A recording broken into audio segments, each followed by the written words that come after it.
Welcome to Solanki education digital. તો બાળકો, ચાલો આજે આપણે શીખીશું ધોરણ 7 ગણિત સ્વાધ્યાય પોથી પાઠ છે બીજો, અપૂર્ણાંક અને દશાંશ સંખ્યાઓ. દાખલો 12 ભાગાકાર લખો. પહેલું 0.6 ભાગ્યા 10. તો અહીંયા જુઓ કે 0.6 છે, તો અહીંયા 0. આ પોઈન્ટ કાઢવો હોય તો આપણે શું કરવું પડશે? 6 ના છેદમાં આ પોઈન્ટ પછી કેટલી સંખ્યા છે? 1. એટલે અહીંયા 10 ભાગ્યા 10. તો 10 ની નીચે કશું નથી, છેદ એટલે 1 લખીશું. હવે 6 ના છેદમાં 10, અહીંયા ગુણાકાર ભાગાકારના ગુણાકાર થશે ને આ ગુણાકાર થશે એટલે વ્યસ્ત સંખ્યા બનશે, એટલે 1 કઈ જશે ઉપર ને 10 આવશે નીચે. હવે જુઓ કે 6 એકુ 6 ને 10 એ 10 એ 100. પોઈન્ટ કાપીશું 1 ને 2 એટલે 1 2, કશું નથી એટલે 0, એટલે આવશે 0.06. જવાબ લખીશું 0.06. હવે બીજું 1.2 ભાગ્યા 100. 1.2 ભાગ્યા 100 તો આપણે પણ આ રીતે જ કરીશું. પોઈન્ટ પછી કેટલી સંખ્યા છે? 1. એટલે અહીંયા લખીશું 12 ના છેદમાં આવશે 10. હવે ભાગ્યા 100 ના છેદમાં આવશે 1, કશું નથી છેદ એટલે 1 લખીશું. હવે 12 ના છેદમાં 10 ગુણ્યા વ્યસ્ત થશે, ભાગાકારના ગુણાકાર થશે, 1 ઉપર ને 100 નીચે. 12 એકુ 12 ને 10 ગુણ્યા 100 એટલે 1000. એટલે 1 2 ને 3. તો પોઈન્ટ કેટલા કાપીશું? 1 2 ને 3. એટલે 1 2 ને કશું નથી એટલે 3 ને પછી પોઈન્ટ લખીને 0. એટલે આવશે આપણો જવાબ 0.012. જવાબમાં આવશે 0.012. હવે ત્રીજું 0.4 ભાગ્યા 100. 4 એટલે પોઈન્ટ પછી કેટલી સંખ્યા છે? 1. એટલે 4 ના છેદમાં 10 ભાગ્યા 100 ના છેદમાં 1. એટલે 4 દશાંશ ગુણ્યા 1 ઉપર જશે ને 100 નીચે. 4 એકુ 4 ને 10 ગુણ્યા 100 એટલે 1000. હવે પોઈન્ટ કાપીશું 1 2 3. 1 2 ને 3 એટલે 4 આવશે, પછી કશું નથી એટલે 4, પછી 1 2 ને પછી આવશે પોઈન્ટ 0. એટલે જવાબ આવશે આપણો 0.004. લખીશું 0.004. દાખલો 4 2.03 ભાગ્યા 10. 2 પોઈન્ટ એટલે 2, અહીંયા 203 તો લખીશું જ. હવે પોઈન્ટ પછી સંખ્યા જોઈએ તો 1 ને 2 એટલે અહીંયા આવશે 100 ભાગ્યા 10 ના છેદમાં 1. હવે 203 ભાગ્યા 100 ગુણ્યા 1 ઉપર ને 10 નીચે. એટલે 203 એકુ 203 ને 100 ગુણ્યા 10 એટલે 1000. એટલે 1 2 ને 3.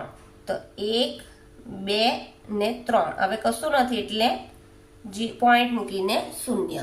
એટલે જવાબ આવશે આપણો 0.203. માં લખીશું આપણે 0.203. પાંચમું 6.31 ભાગ્યા 100. 6.31 ભાગ્યા 100 તો કેવી રીતના કરીશું? 631 તો પહેલા લખીશું. હવે લખીશું પોઈન્ટ પછી કેટલી સંખ્યા છે? 2. એટલે 100 ભાગ્યા 100 ના છેદમાં 1.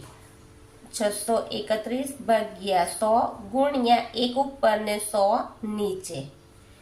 એટલે 631 ગુણ્યા 631 ને 100 ગુણ્યા 100 એટલે કેટલા મીંડા આવશે?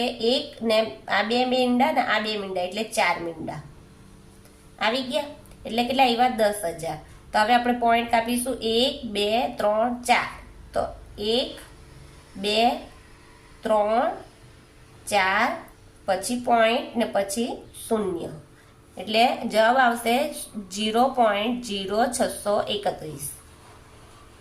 લખીશું 0.0631. હવે છઠ્ઠો દાખલો 31.04 ભાગ્યા 10. 31.04 ભાગ્યા 10. તો અહીંયા પણ આપણે એ જ કરીશું. 3104. હવે પોઈન્ટ પછી કેટલી સંખ્યા? 2. એટલે અહીંયા આવશે 100 ભાગ્યા 10 ના છેદમાં 1.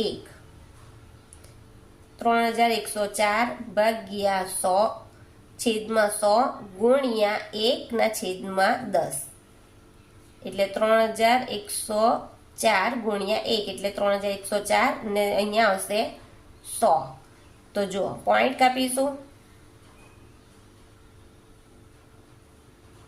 હજુ એક મીંડું લખીશું એટલે 1000 આવ્યા એટલે 1 2 ને 3 તો 1 2 3 પોઈન્ટ ને પછી 3 એટલે 3.104. જવાબ આવશે આપણો અહીંયા 3.104. સાતમું 7 ભાગ્યા 1000. અહીંયા આવશે. અહીંયા તો કોઈ છેદ મૂકવાની જરૂર નથી કેમ કે બંનેને કોઈ છેદ જ નથી એટલે 7000 ભાગ્યા 1000 આવી રીતના. તો હવે પોઈન્ટ કાપીએ 1 2 ને 3 તો 1 2 ને 3 કશું નથી એટલે શૂન્ય એટલે જવાબ આવશે 0.007. એ જવાબ આવશે 0.007. આઠમું 13 ભાગ્યા 1000 ભાગ્યા 1000 તો અહીંયા 13 છેદમાં કેટલા આવશે 1000 તો અહીંયા જો 1 2 ને 3 તો 1 2 ને 3 ને પછી પોઈન્ટ મૂકીને શૂન્ય એટલે 0.013. જવાબ આવશે 0.013. નવમું 8.34 ભાગ્યા 10. 8.34 ભાગ્યા 10 કરીશું તો અહીંયા 834 ભાગ્યા કેટલા લખીશું 1 ને 2 પોઈન્ટ પછી બે સંખ્યા છે એટલે શૂન્ય પોઈન્ટ કાઢીશું એટલે ભાગ્યા 10 ના છેદમાં 1 834 ભાગ્યા 100 ગુણ્યા 1 ના છેદમાં 10 એટલે 834 એકુ 834 ભાગ્યા ગુણ્યા કેટલા 100 ગુણ્યા 10 એટલે 1000 એટલે 1 2 ને 3 એટલે 1 2 3 હવે કશું નથી એટલે પોઈન્ટ મૂકીને શૂન્ય એટલે 0.834.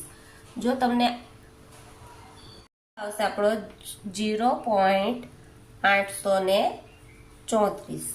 જો તમને આ વિડીયો ગમે તો મારા વિડીયો લાઈક કરજો, શેર કરજો, સબસ્ક્રાઈબ કરજો ને આ ચેનલને તમે સબસ્ક્રાઈબ કરી રાખજો કે આવનાર વિડીયોની નોટિફિકેશન તમને સહેલાઈથી મળી રહે. Thank you.